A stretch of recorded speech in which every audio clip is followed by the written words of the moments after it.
This is Roar. That was really good. You ruined it. This is Roar Sucks. Is it Roar Rocks? Yeah, a little James Stewart and a little louder. But Okay, hold on. How about I do it? Yeah, you do it. This was Roar Rocks. Rhyme Rarder Roads. I can't do it. And I'm Ashley Atkins. All right. That's probably all getting cut. This is Horror Sucks, the podcast where we watch terrible horror movies so you don't have to. I'm Ashley, and the week is almost over. And I'm Carter, and I'm a birthday boy. Happy birthday, Carter. So this is Carter's birthday episode. Yes. So he got to choose any movie he wanted to watch. And I picked Scooby-Doo on Zombie Island. An excellent choice. I chose between a lot of classics, and I'm very happy I picked this one. So before we get into the episode, though, I got Carter a little birthday gift. Yeah, I'm going to open it. I'm so excited. So it appears to be some sort of poster. Very, very intrigued. Good luck getting it out. I have gotten it out once. Ooh, a scratch off poster. Ooh! Oh, I was looking at this online. I know. So, Ashley got me a scratch off list of the top 100 horror movies. It's a wall poster, so it's pretty big. I know there's a ton of movies you've already seen, but there's a ton more to watch. I'm also excited for it because I know I'll be invited. But yeah, I got this like a while ago because I know you had said once that you were like, oh, that's pretty cool. And I was like, locking it in, I put it in my cart. It's been in my Amazon cart for months. And it's been in my room for months. Yeah. I'm trying to see. I don't think I've seen too many of these. I mean, I've seen a lot of them, but like, oh my god, they wrote the witch as the Vavitch. It's so dumb. It's just stylized as the Vavitch. It's not like it's actually called. Because if I remember correctly, that's how they used to write W's, right? Yeah. But anyway, thank you, Ashley. You're welcome. I'm glad you like it. Very excited for this. All right. So, as we mentioned, this is a Scooby-Doo episode. Yes. And in the spirit of that, we are going to talk in Scooby-Doo voices for the rest of the episode. You know, I thought about that earlier today. So, as we mentioned, this episode is Scooby-Doo Zombie Island. We should have given you guys some warning, but we do not plan ahead. And also, prom night probably going to be delayed a couple weeks. Yeah. For sure. Because next we're planning on watching They/Them, a non-binary slasher film. Very excited for it. I think that's comes out great. Tomorrow. Oh, pumped. Tomorrow our time, yes. Not your time. We're recording this from the past. So I was listening to another podcast that also records ahead, and they keep calling it the Time Machine. And that's what it's like. It's so accurate. Mm-hmm. Are you ready to get into the episode? Yeah. So Perfect. why don't we tell them what we do here? Sure. So for those of you who are new, what we're going to do, we're going to give the plot of the episode with spoilers. Then we will give some fun facts, and then go over our favorite segment, the good, the bad, and the spooky, which is just what we like and don't like from the movie. And then we will provide you with a memorable line and give a rating. The Joseph DeStasio Memorial line highlight. Call it what it is. You're right. Anyways, and then we'll give a rating, and that's it. Mm-hmm. And maybe some fun banter at the end. Yeah, it depends on how much of this White Claw we drink. So... To start, I'm going to give you guys a quick rundown of the plot. So, this is one of the direct-to-DVD movies. This is, I think, the first direct-to-TV movie. After getting bored of solving mysteries, because it always turns out to just be another person in a costume, the gang splits up. Daphne and Fred run a successful television series. Shaggy and Scooby work at the airport with customs, trying to find smuggled food. And Velma runs a mystery bookstore.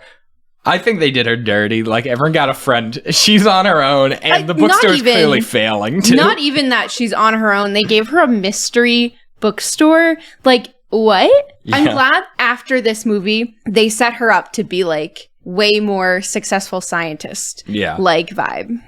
So Daphne mentions that she misses the old gang. So Fred organizes for everyone to regroup on her birthday, and they go on a tour of the U.S. looking at the most haunted locations. But as usual, it always turns out to be a guy in a mask. So eventually they end up in New Orleans, where they meet a young woman named Lena, who works for Simone, the owner of a pepper plantation on Moonscar Island. Lena claims that the island is haunted by the pirate Morgan Moonscar, and promises that she'll show them real ghosts. So intrigued, they go to investigate, and they find that Simone's house is just filled with cats. Just crazy amounts of cats. They receive several ghostly warnings, like mysterious writing on a wall saying, "Get out." Velma floats for no reason. They see the ghost of a Confederate soldier. And at one point, Scooby and Shaggy actually find the reanimated corpse of Morgan Moonscar, although they run away. They believe that the gardener Beau is responsible for no clear reason other than just he seems to be there and grumpy. He's suspicious. And so they stay the night to investigate. Shaggy and Scooby go off to eat hot peppers on their own and are chased by a horde of zombies. Daphne, Fred, and Velma manage to capture one when they discover that it's not a person in a costume, it is a real zombie. As they run, Fred drops his camera in quicksand, losing the evidence. The gang splits up, and Shaggy and Scooby find voodoo dolls based on Daphne, Fred, and Velma, and the voodoo dolls actually work. They lift it, and Velma starts floating in the air. They move the arms, and they start swinging their arms around. So Fred, Daphne, and Velma return to find the house damaged, and Lena claims that Simone was dragged away by the zombies. They follow the footprints, where they find a ritual chamber, and it's revealed that she actually wasn't dragged away. She left willingly, and they were luring them there. They use the voodoo dolls to trap them, and Lena and Simone both reveal themselves to be ancient werecats, who way back in the day were attacked by the pirate Morgan Moonscar, and they prayed for revenge, and their cat god turned them into werecats. So every harvest moon, they turn into werecats, and they lure victims to their island, where they absorb their life in order to retain their immortality. And the zombies were actually attempting to warn them and get them to leave before it was too late. So Shaggy and Scooby, who were deemed to be so incompetent that they just didn't even require voodoo dolls to be made, they are running away from the ferry captain, Jacques, who is also a werecat, and end up disrupting the ceremony. The gang manages to free themselves. They get a hold of their voodoo dolls, and they take the wax figure and combine it with scraps of hair from the werecats, and use that to control Lena and Simone.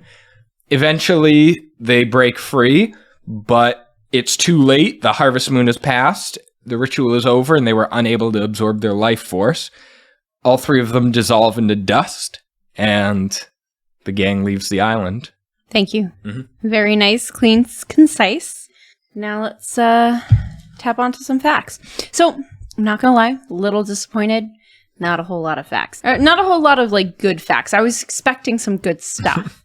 Any DirecTV generally is promising. Yeah. So this movie came out in 1998. It was directed by Jim Stetstrom. The voice acting was done by Scott Ines as Scooby-Doo, and he's been Scooby-Doo since 1978, off and on. Billy West as Shaggy, who has been Scooby-Doo Shaggy off and on as well. Mary Jane Bergma as Daphne. Frank Welker as Fred. He has been Fred since 1964, the original series. 1969 in the original series, and has been Fred over 200 times. And then we've got BJ Ward as Velma, and a special guest appearance from none other than Mark Hamill. Yeah. He played Snakebite Scruggs, the airport manager, and Colonel Jackson Pettigrew. Pretty cool. I didn't realize Mark Hamill was in it. That was neat. Casey Kasem was originally set to play Shaggy, but he's a vegetarian. And after Shaggy was featured in a Burger King commercial, Kasem demanded that Shaggy give up meat and dropped the role when the creative team refused. So then they brought in Billy West. It is actually extremely interesting. In all of the, up until that point, Shaggy never eats meat. He'll regularly get a sandwich with meat in it, and every time Scooby will steal it from him or something. He just... Up until that point, he never ate meat. Oh, I didn't even notice that. Mm-hmm. Yeah, it was a big deal, though, that he decided not to. So he pretty much retired. And so this movie, like we said before, was released on VHS in 1998. It was actually supposed to have a theatrical release, but I think it was MGM students. No, whatever. The studio saw how well movies were doing with a straight-to-TV release that they decided to do it, and it was the right call because they made a ton of money. This movie had a really high, I wouldn't say really high, but a decently high budget for an animated film, and because of that, the VHS sold for $19.95, which $19.95. And which was high compared to other prices, but it did so well that it actually led to a whole series of release to VHS tapes. And those, you've absolutely seen them. That's Cyber Chase, Monster of Mexico. Where are some other good ones? Oh my gosh. Legend of the Vampire. Yes. Then there's the witch one. Yeah. I forget what it's called. No, it's like the Salem Ghost or something. That one's actually a pretty weak one. That movie. But the Hex Girls are in it. Yeah, but the Hex Girls are better in Legend of the Vampire. Fair. Okay. There's the Kiss one. That's a movie, right? Yeah, but I think that was a different... Was that not in this series? The Kiss one was really hard to watch because both franchises were trying to sell out as much as they could, and it wasn't clear who was reaching in the scenario. The point is, though, these movies are good. Yeah. So... this is also the first time Scooby shows any aggression towards another animal. Previously, Scooby got on with all animals, including like cats, squirrels, anything. And in this one, he, doesn't get along with the cats. Mm-hmm. This is also the first production that alludes to a romantic relationship between Daphne and Fred. Mm-hmm. Previously, it had been hinted, but this one they actually get jealous. This is also the first production where the villains perish. They don't they die. They don't just end up being jail, yeah, they don't go to jail. They But also, this movie was actually nominated for a few awards. Cool. It was nominated for an Annie for Outstanding Achievement in an Animated Home Video Production. Home to video. Video to home. That's a lot of qualifiers on what's supposed to be an award. And then it was also nominated for a Golden Reel Award for Best Sound Editing, Direct-to-Video Sound. Mm-hmm. So yeah, that's all my facts. This one isn't super relevant because he's not in this movie, but Matthew Lillard, who is at this point, he has played Shaggy in the most movies compared to anyone else. Well, he's been in the most Scooby-Doo entries. Anyway, Matthew Lillard was describing his process because he really wanted the role when he applied, and he just could not get the voice right. So he said he was sitting in his car in the parking lot before the audition, and he just screamed himself hoarse. So he's just got his hands on the steering wheel, just like, ah! Just as loud as he can. He said people came up and knocked on the window. They're like, "You good, dude?" And he's like, yeah, just, doing my thing. So, starting with The Good. The Good. Dun, dun, dun. The movie follows the horror formula so well that I don't even feel like I need to make the claim that it's horror. First of all, Scooby-Doo is so similar to horror in general in that it draws on these tropes that are essential to be considered Scooby-Doo, like the door chase scenes. When the doors are up and down the hallway, they go in one door, they come out one way down the road. Whenever they run on a rug, the rug's got to pull up, and then as soon as they get purchased, it shoots the rug at the villain. Just all those things, but if it gets stale, it's bad. They have to keep using entertaining ways. So, similar to horror movies, they have, first of all, they have a cold open in this, of them solving a mystery, except it turns out that it's a just some random guy. Yes. So instead of building the tension of the movie, it actually releases it. Mm-hmm. They isolate themselves on the island. They receive supernatural warnings. They ignore them and continue to stay there. They have first contact, and eventually they pass a point of no return and use the supernatural powers to counter their supernatural foes. It's very, very horror. Yeah. I would say it's kid level horror. Mm-hmm. For sure. This movie definitely got me where I am today. Yeah, I believe that it was this movie that made me a horror fan. Yeah. Oh, for sure. Mm-hmm. So, the second thing that I really liked about this movie is just how outright dark it is. Just absolutely shamelessly. Simone and Lena and Jock fucking die. Yeah. They turn to dust. So, that's a fact I left out. But this is, after this movie... They liked it, but it was too dark that each movie following had to be, like, they were told, like, don't make it as dark as that one. Mm-hmm. That being said, I love it. Yeah. Well, yeah, it was great. Like, people really overestimate how upsetting, like, darkness in movies are. Like, kids can handle characters dying. Like, most Disney movies. Gaston just fucking dies. It's fine. It was not really that, like, traumatizing as a kid that they died. No, it's not traumatizing at all. If anything, like, it happens and they move on. They don't dwell on it. They don't, it's not a big deal. But, like, it was so dark. They would just cut the zombies in half. They would grow bodies. They would be like, the zombies would be bones and they'd slowly gain flesh. And my favorite, they don't solve the mystery. They don't fix anything. They just survive long enough for it to pass. But they did solve it because they figured out what was happening to the people and then they killed them. No, they had it revealed to them. They didn't You're solve right. anything. You're right. The middle of the movie builds really well to the ghost explanation. Like, they establish really early, and they don't take it seriously, that it's a possibility they are real ghosts. Mm-hmm. And whenever there's something happening, like the ghost coming from the mirror or the ghostly writing on the wall, they don't have an explanation for it, but they find a different unrelated clue. So the movie never dwells on the fact that they don't know why the writing appeared on the wall. They just figure out once they scrape it off that this house used to be Captain Moonscar's. And so when you think about it, that's just totally unrelated. Like, they got distracted, but the movie just did a really good job of laying out the clues without making it obvious that there was no explanation but this thing is a ghost. Yeah, I agree. So one of the things that I really liked was the setting. Mm-hmm. Are you ready to, are you ready to move on to Yes. the next time? Okay. Yeah. One of the things I really liked was the setting.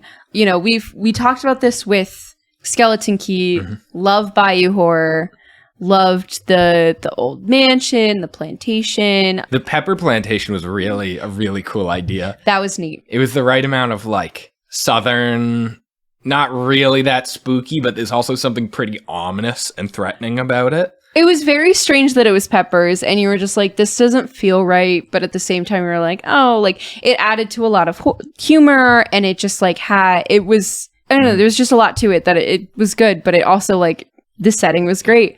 If there was one location in America for them to have the ghosts be real, it was New Orleans. Oh, yeah. Like, when the zombies crawl out of the swamp, I was like, yep, that makes sense. And it was really cool. They were all in different eras. That Yeah. was just such incredible storytelling because it was clearly just something that had been going on for a long time. There was, like, the jazz era, Civil War soldiers, pirates. It was really cool. They had a little bit of everything. Modern tourists, they had cameras. Yeah. The cameras were a great touch. Yeah. There were two good lines about that. One where they're like, surely there must be a real ghost somewhere in Louisiana. It's just a hilarious thing to say. You couldn't swing a dead cat without hitting a ghost in New Orleans alone, let alone the state of Louisiana. Honestly. So the lighting and cinematography was really good for an animated movie. Like, there was lightning going on in the opening scene, and the way they handled that was each scene would start in a negative. You would hear the thunder, and the colors would flip to positive, and it did give it gave an impression of an after image. It gave an impression of the room being flooded with light. It was a very clever trick. Mm-hmm. There's scenes of them running from zombies, and the moon's behind them, and their shadows just stretch out like crazy. There are quite a few shots that are treated like actual cinematic camera shots from a movie.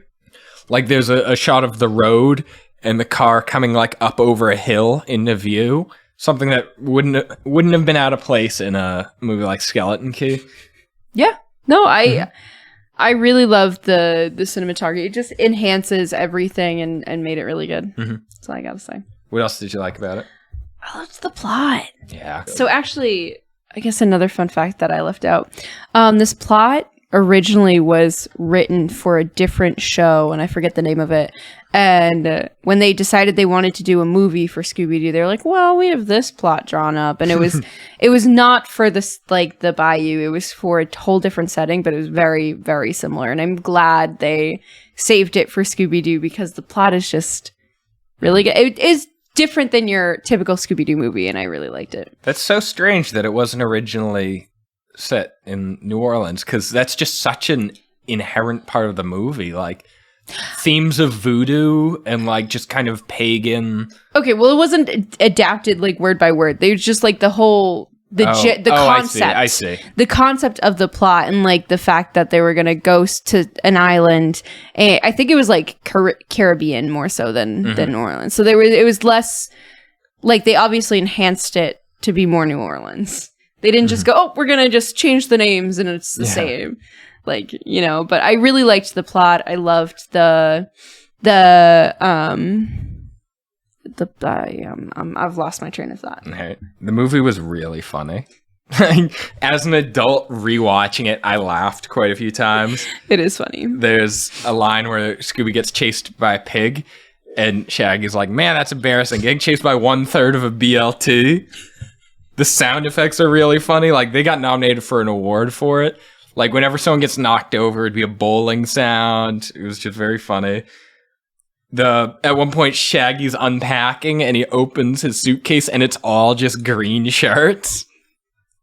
And then he continues with the joke, too. Yeah. That's what's great. He holds up the shirt, and he's like, should I dress up tonight? Yeah. And then Scooby's looking out the window at an owl. So and the owl's going, hoo, hoo. And Shaggy goes, as myself, of course. That was so funny for me, because it was like, Scooby just wasn't really doing, like, that was just the spaciest I've ever seen. He was just staring at the owl, and he's just kind of mimicking it. Like, the owl opens his eyes, and Scooby's just watching him, and he opens his eyes really wide.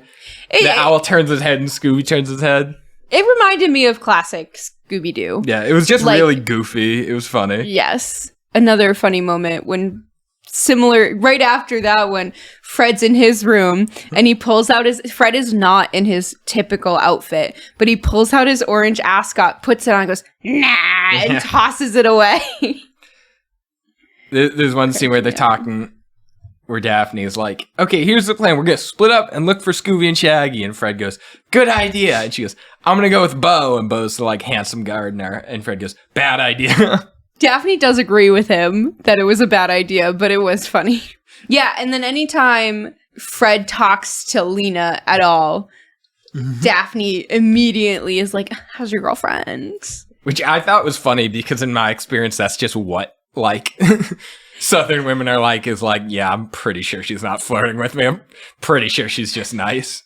You know, I think it was supposed to be a cross between the two, like for our benefit. Although that being said, most women don't flirt with me, so I guess I have a little bit of a confirmation bias here.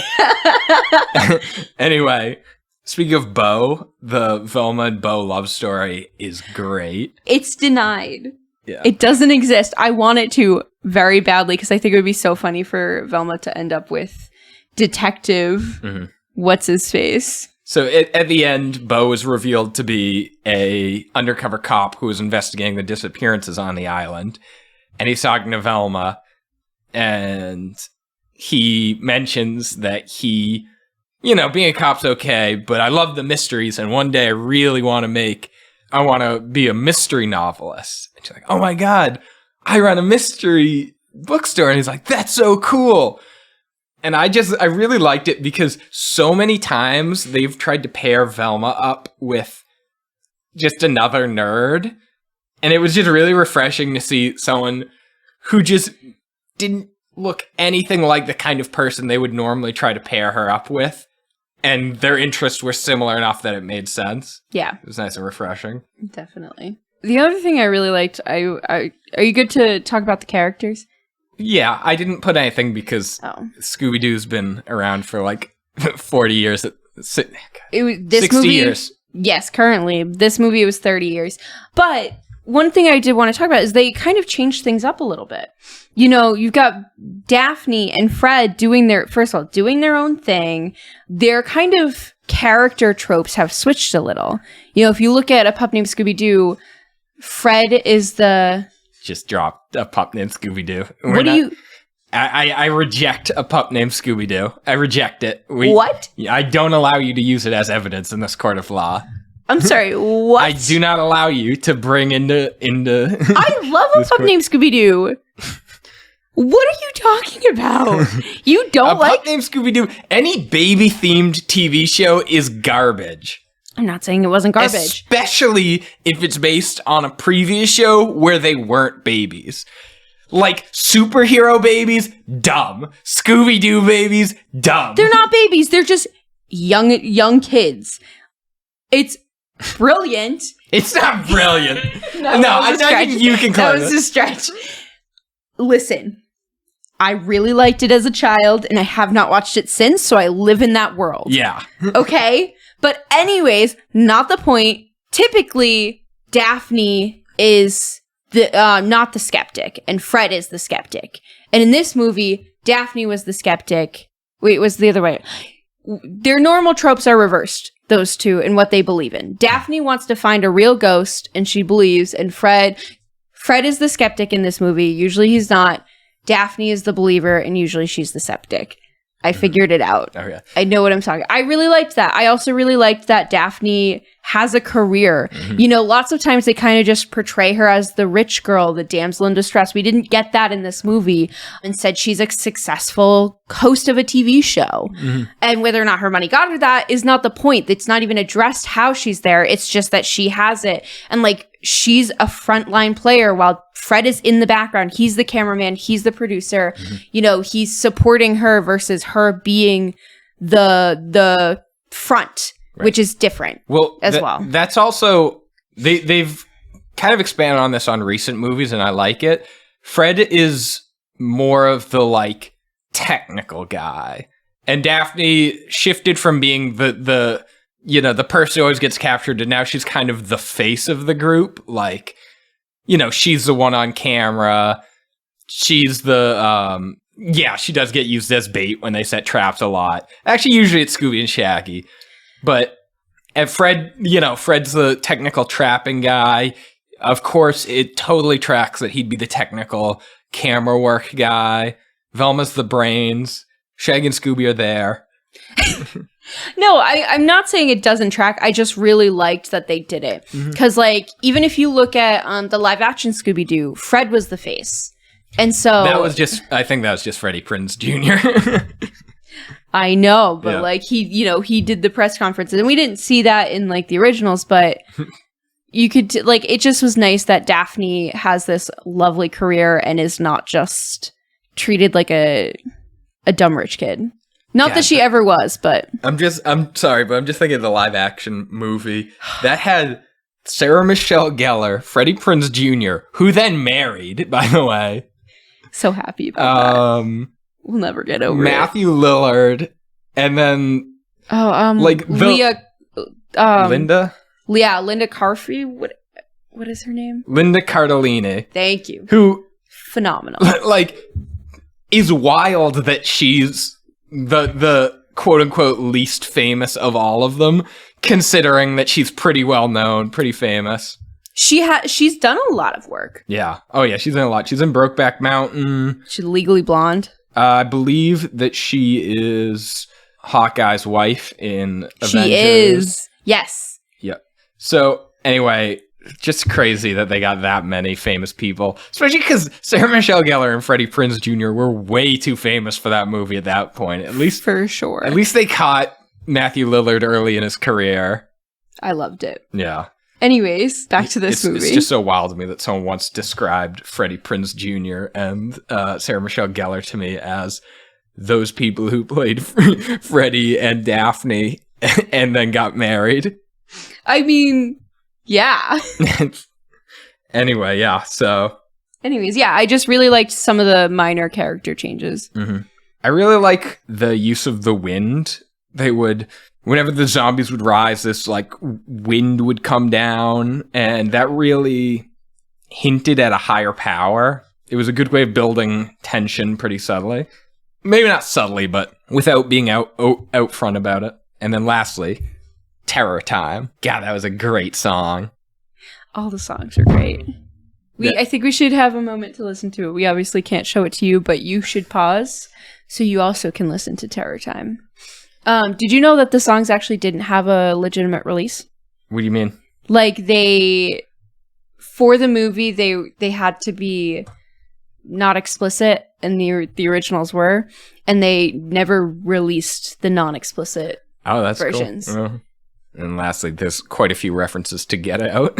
Yes. Even though Get Out was about not quite 20 years, about 15 years away. It was rough. Between 15 to 20, I don't know. Can't do math. I think Get Out came out in 2015, right? So that'd be 16 years. Oh, yeah. Yeah. Okay. Oh, sorry, 17. It came out in 1998. Mm-hmm. So, are you ready to talk about the bad? Yeah.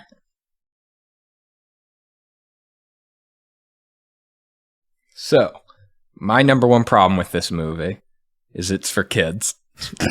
It's obviously not Bo, but the movie just does not let it go. Yeah. It lays that red herring on really thick. Yeah. Which is so bizarre because it's not too complex for kids to just be like, I think it's him. No, wait, I was wrong. Yeah. Like, even Scooby-Doo in general, it keeps it more like...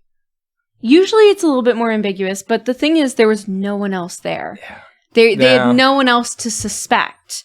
And he was acting suspicious because he was digging holes looking for bodies. He was also the gardener, though. Give him a break. Like, that was his job. That's my thing. I was like, man, he's digging for the garden. But you gotta suspect someone. And they're not gonna suspect their lovely hosts. So you just went 2 for 4 on the word suspect. I'm trying my hardest. Okay. So, every time we record an episode, I take a little bit more of your life force, and I get a little bit better at talking. And somehow I get worse. Yeah. So, there's a little bit too much setup on the ghosts aren't real. Yeah. Front. It's just too thick. I guess I get it that kids, aren't gonna pick up on subtle build up, but they're also not gonna pick up on overt foreshadowing either. No. And then even for kids shows, the dialogue is way too simple.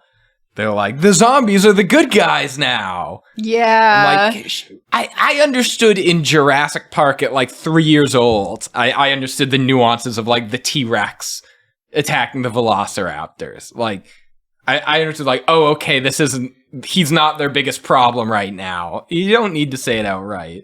It's a simple movie. Yeah, and that's kind of my issue, is it doesn't need to be. Because it's good, like... Yeah. I agree. My biggest issue is how... we already brought this up, but they do Velma so badly. Mm-hmm. And I remember, too, even before this movie, or the subsequent movies after, Velma's always been portrayed as the smart one, mm-hmm. and studious and scientific, and, she even, is... science bound in the episodes and the stuff like that. In this movie, it just baffles me so much that she would have a mystery based bookshop. She has to know that that's not future proof. First of all, you can't have a bookshop just based on one genre of books. number one. Number two, like, you can't tell me that her life is so miserable without the gang that she's selling books. Yeah. Like, I just don't see it. I see her more like working in a lab doing something. I would even see her like being a detective, like something else. She's not a bookseller. Yeah, no. And I really was aggravated that they really just did her like that. The other thing I really hated was the voodoo dolls.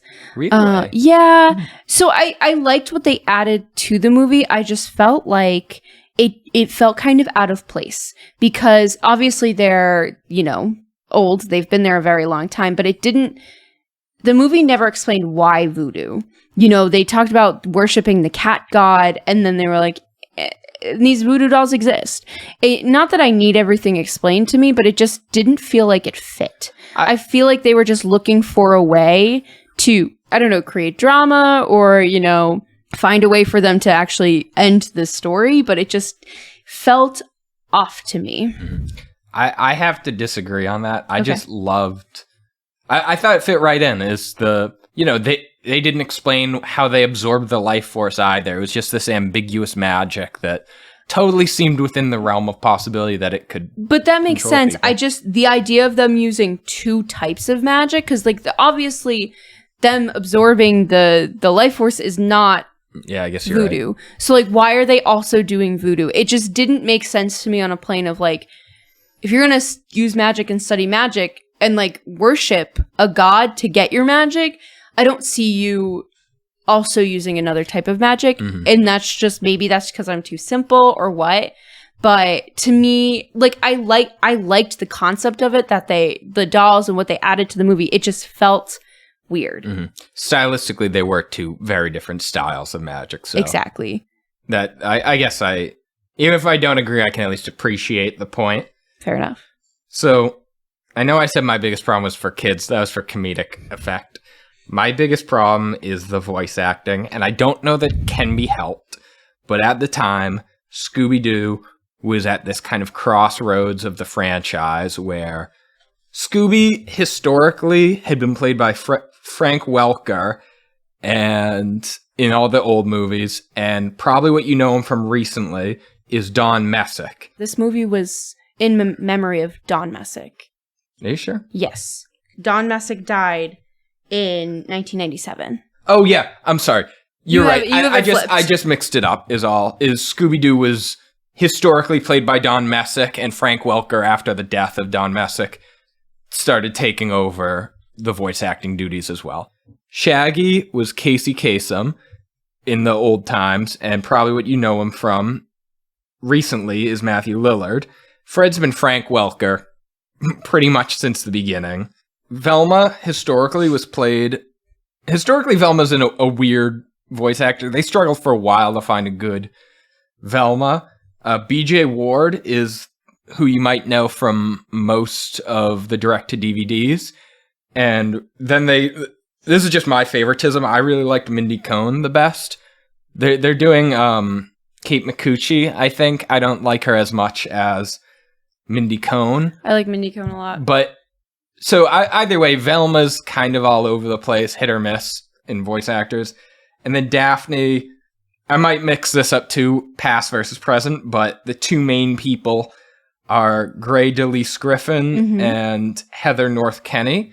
So it was at this crossroads where they were shifting from basically what were the classics to what are the new classics. Point is, and like I said, I don't think that this could have been helped, is of all those people I mentioned, the old people you might recognize the voices of, and the new people you might recognize the voices of, only two of them are the same. And it's Fred, because Frank Welker's been around forever, and BJ Ward, who I only added BJ Ward because she was in all the direct-to-DVDs. And so that's probably what you know her from. So I had voice acting in my bad, and I decided not to say it, but I'm glad you brought it up. It felt odd to me. They were just the wrong person. And again, like, they couldn't have predicted that the next 20 years they would love Frank Welker voicing Scooby or whatever. But Scooby wasn't even that bad for me. What really like threw me off was Daphne and Velma did, even though she's BJ Ward's the actress for the rest of the movies. I feel like it sounds different in this movie than the other ones. Shaggy's pretty bad too. I don't think it stuck out to me, but that's okay. It all felt off. Every character just felt like an imitation. A little bit, yeah. Yeah, it did. It didn't feel quite real. Mm-hmm. The other things I had an issue with, Big Mona and the fisherman guy. What's his name? Mark Hamill. Yeah. I not necessarily bad. I just didn't care for the character. That didn't really add to the story. It was kind of useless. I know it added some funny parts, I guess, but it just was like, to me, I was like, I guess like, but this is my bad. The other thing I didn't really like that Scooby and the cats didn't get along. It didn't feel very Scooby-Doo. Like, it was weird because he like was playing with the owl and got along with the owl. Yeah. And then, but cats, and I'm like, that's just, it didn't feel very Scooby-Doo to me because I don't think that's carried. Yeah. I get symbolically why they had him not get along with the cats. I think it was really an opportunity to show the cats and the island itself rejecting Scooby. Yeah. Well, so I think if Scooby was scared of the cats and was running away from them and they were chasing him, that would have made me. Yeah, maybe. Like it. I don't know. I just not happy with it. I really hated Daphne's lipstick. It was this hideous pink. It was awful. It was bad. When the zombie like first reveals itself to Fred, Daphne, and Velma, because before then it was just showing they were just hanging out with Scooby and Shaggy, it like puts its arm on Daphne's shoulder and she like flips it, and that's the reveal. It was so lame. Yeah. It's like, oh look, a zombie that I just flipped onto the ground. Do you have anything else? No, that's it. I'm good. And then the last thing, Return to Zombie Island. It's a movie that came out recently. I haven't seen it yet. I wasn't going to bring it up. It's so bad that it takes away from Zombie Island. I read the reviews. It's awful. I think I was not sober watching it, but if I remember correctly, they wisely didn't touch Zombie Island. Like, nothing that they said affected what happened. No. Like, they refer to it, but they never actually try to go back and explain what happened, which would have been so bad. That's at least a smart choice. But yeah, it was not good. So, are you ready to talk about the spooky? I am.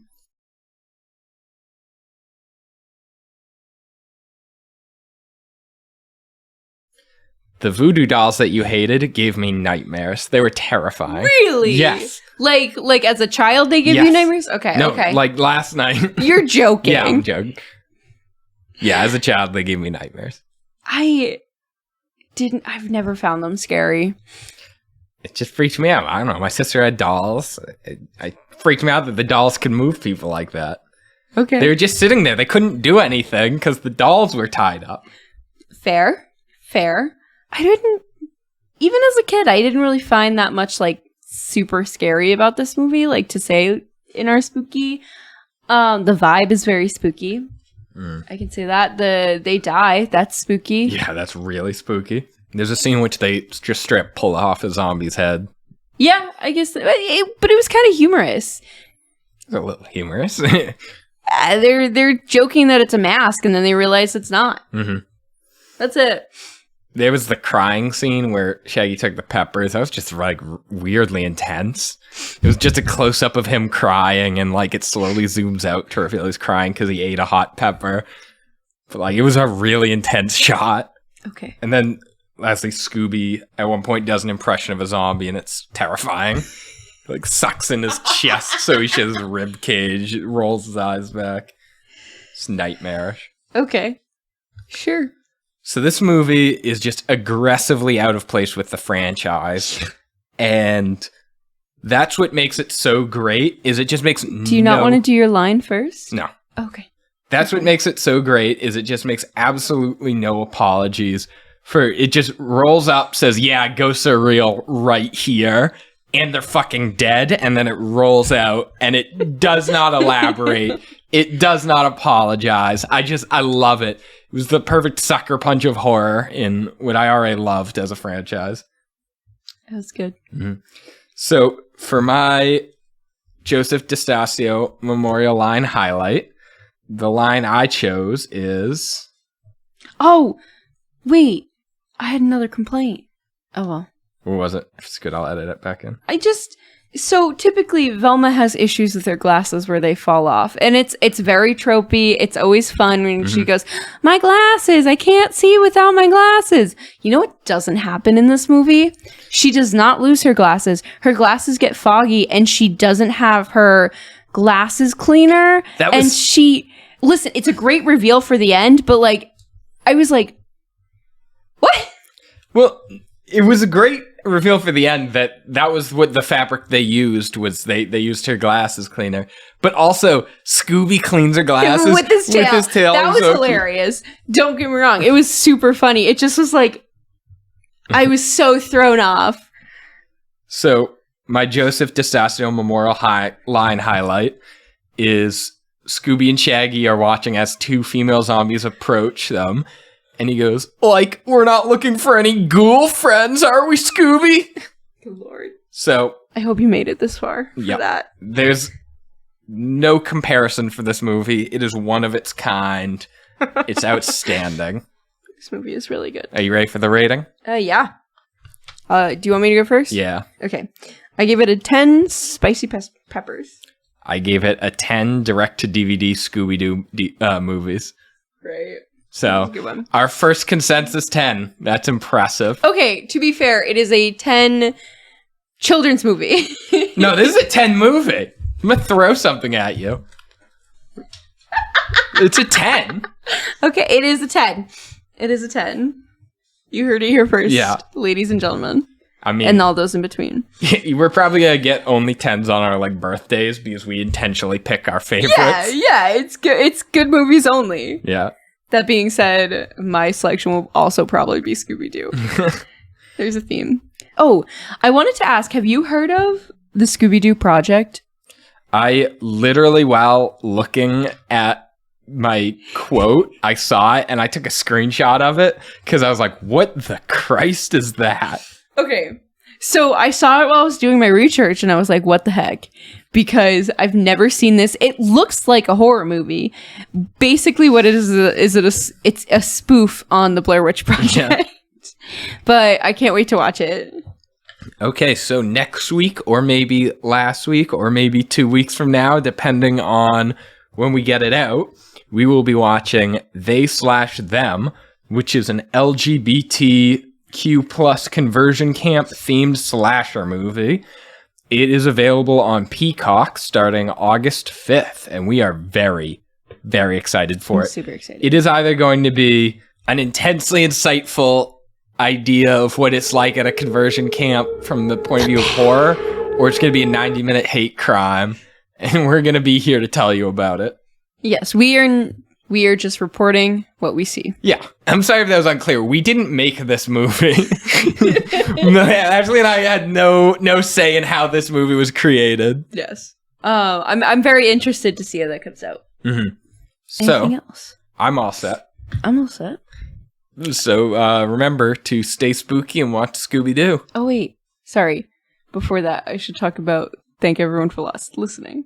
Okay. All right. Thank you all for listening. We really appreciate you. If you like what you hear and you want to hear more, please subscribe. We're available on Apple Podcasts, Podcast Addict, Amazon Music, and Spotify. Also, feel free to leave a review. That helps us get more listeners. And also find us on Instagram. We're at Horror Sucks Podcast. And leave a comment, send a message. Tell us what movie you'd like us to watch. Yeah, we want to interact. Well, by we, I mean me. And with that, thanks again, and... stay spooky and watch more Scooby-Doo. Horror Sucks is brought to you by Wild Thing Media. Production and music done by me, and editing done by Carter.